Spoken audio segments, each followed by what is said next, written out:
صدقة الدنيا آخرة والوجود معنا وعكسوا جبينا يا هو الموضوع عكسوا حرية قصة علي وولما وحوي أنا أقول على السعودي قبل وحوي أنا مسلمات أي يصوّع على مارن وحكوا رمينا موضوع كصارصا صدقة إلا بحيو مركا إلهي لقو بريو ظروفتك وهيدا إلهي أو حويتي ستو صدقة أدي بتا إلهي لقو بريو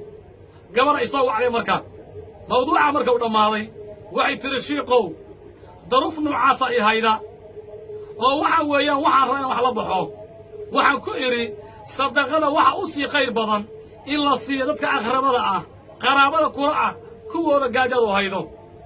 gabadhii waxbay la baxday oo gabadhii waxay wax siiday dad marka anigu aan garanay qaar ka mid ah waxa ka mid ahaa oday waayeel ah oo ay daruufu haydo ayaa ka mid ahaa dadkii ay wax sida ka mid noqday odaga marka dhaqaalaha lacagtii gabadhu soo dhiibta loo taagay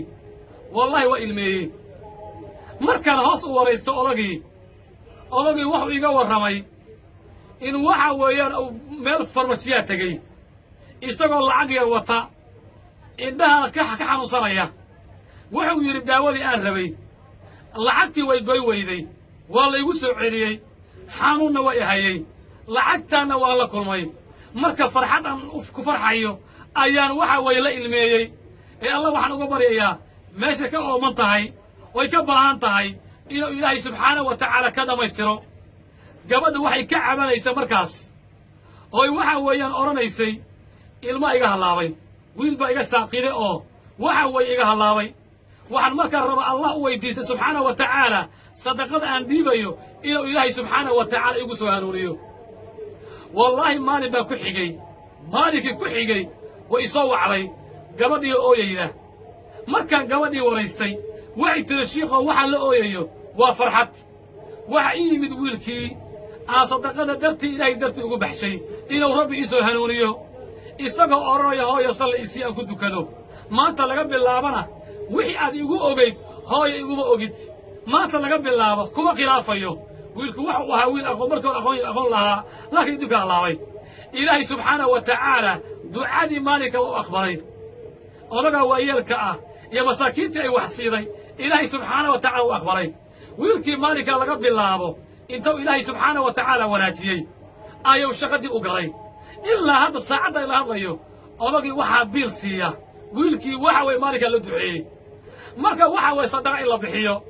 oo dadka masaakiinta wax la siiyo oo ilaahay loogu dhowaado weliba kuwa daruurtu gaarka haydo in looga farxiyo oo marka ilaahay lagu baryo oo la yiraahdo ilaahu dartaan u bixiyey ana alla wax kaaga doonaya alla faqiir baan ahay alla daruufa ihayda alla waxaas wax igu qabo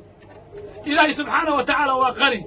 in dartii wax loo baxana وwaxa ugu qiimo sareeya bal waxa duruufta lagu waxa weeyaan duruufta ahadka laga rafciyo saddexdii nin ee godka galay ee godku ku xirmay waa inagii waxa ka sheekaynay godka marka ilaahay baryeen mid kasta ilaahay wuxuu ku bariyay wixii ugu jilicsanaa oo ugu waxa way dhawaa ee ilaahay subxaanahu wa ta'ala dadka u qabtay marka waxa weeye shayga adarta ilaahay u bixiday waliba wax u sii qiimo badan dadka aqrabada ah ee kharaabada ah ay daruuftu haydo inta wax la siiyo in la ilaahu dartaa u bixiyay alla wada wax kaga doonaya alla masaakiin baan ahay alla waxaas ay haya sadaqada rasuulka alla wuxuu amray sallallahu alayhi wasallam daw mardaakum bi sadaqa kuwiina xanuunsanaya sadaqada ku daaweeya marka sadaqada wax way baa lagu helaa laakiin nagu ma naqaano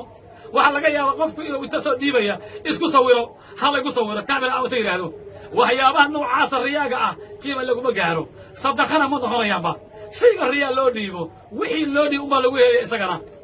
laakiin shayga adiibaydo han noqdo wax ilaahay dartii loo jeedo wa tawraha sallallahu alayhi wasallam hal tunsaruna wa turzaquna illa bi du'afaikum war malayku gargaara oo wax malayku siiya illa du'afadina mooyaane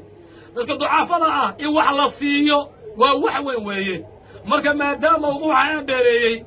oo waxa uu cabar ay soo wadnay waxaan marka oran lahaa waxa la dhiibaya waxa nagu soo dhow bishii Ramadaan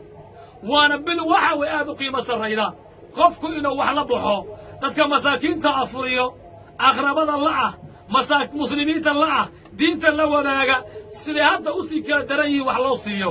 taasa isku boorinaynaa waxa nagu soo Allah inuu gaarsiiyo waxa weeyaan bishii ramadaan waxaan marka isku boorin qof kasta ilaahay dartii wax u dhiibo waxaad dhiibtaaday ku anfacayaan weliba masaakiinta u baahan la siiyo war masaakiintu ilaahay waa nagu imtixaanayaa ilaahay waa nagu eegayaa qof kasta ilaahay dartii wax u dhiibo oo masaakiinta adoo ka farxinaya ilaahay subxaanahu wa tacaala adoo ka farxinaya